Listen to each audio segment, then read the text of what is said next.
Take 50.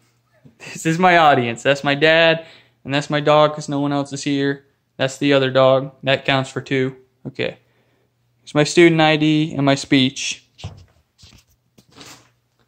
Of all the people in my life, past and present, the person I would like to commemorate the most is my great-grandfather. He was a very important person in my life for a long time, and he taught me many things. He was my grandfather on my father's side, and I called him Pat.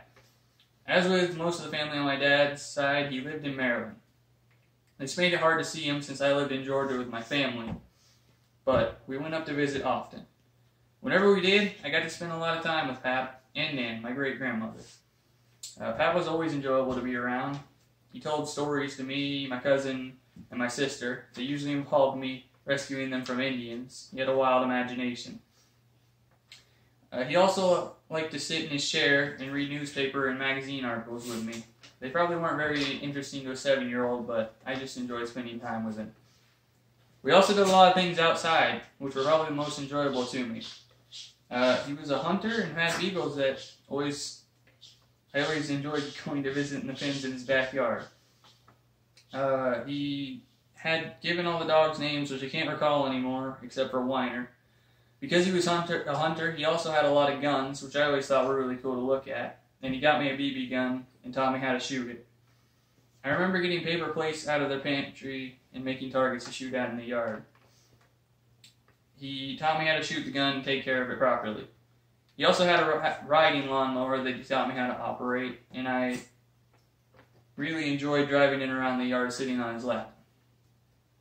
He even kind of taught me how to drive. He would take me out in his blue pickup truck in a field and let me steer it around. At the end of every trip, Pat would always have an envelope in it with a letter that rated me on how I had done in all the activities, and he would even pay me a little bit for all the accomplishments.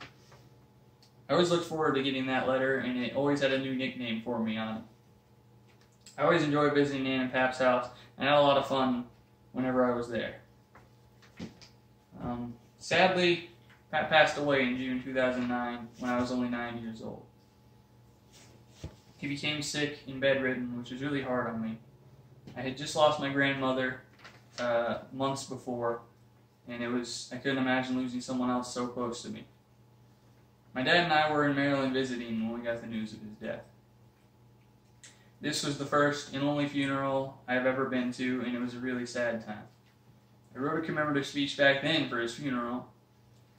I didn't read it though, because I asked the preacher to read it. I remember asking to take a fake bird from the spray on top of his casket, and I still have it to this day, along with all the fond memories. I'll never forget him.